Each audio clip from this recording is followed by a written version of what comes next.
soir, on s'intéresse aux quelques mois qui nous séparent de la série des dépôts de dossiers de candidature. Dans pratiquement 10 mois, le ciel politique sera-t-il totalement dégagé de son lot de nuages face à un paysage politique complexe? Quelles sont les cartes qui se présentent? Des questions qui nous plongent dans les différentes dimensions de ces élections historiques. Bonsoir, bienvenue.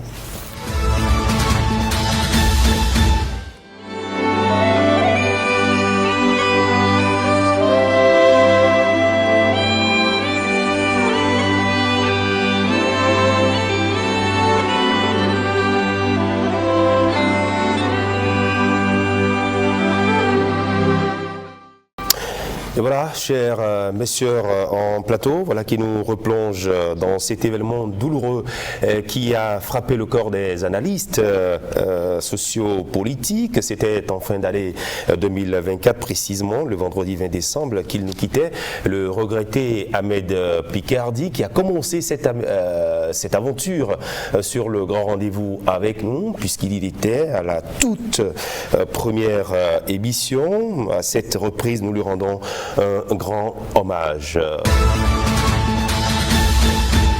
Et vous nous dites que c'est l'année électorale qui commence. Oui, Christian. Déjà le 11 octobre 2025, la Sénat clôture le dépôt des candidatures pour l'élection présidentielle du 12 avril 2026. Que c'est le moment plus que jamais pour l'opposition au président Patrice Talon de faire bloc si l'objectif est de réussir l'alternance aussi bien au sommet de l'État, à l'Assemblée nationale, que dans les conseils communaux et municipaux.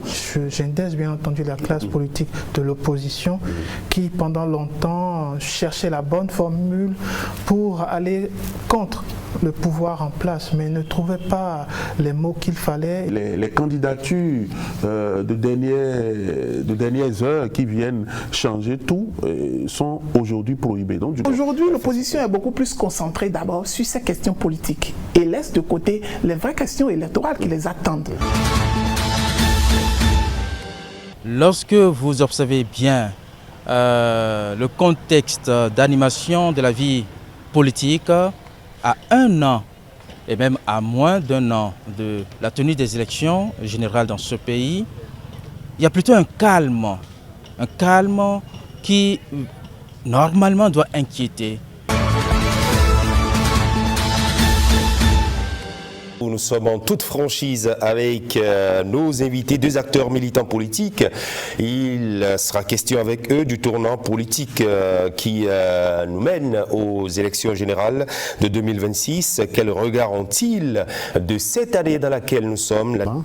Donc pour l'heure, nous ne pouvons pas déjà dire publiquement quelle est notre position, mais vous pouvez imaginer déjà que si vous consultez la liste des partis, que ce soit de la mouvance ou de l'opposition, notre mouvement n'est inscrit nulle part. Donc nous travaillons à nous organiser, en tout cas à mon niveau, dans mon groupe, pour qu'il y ait cette communication qui permet aux Béninois de prendre conscience de son quotidien en fait.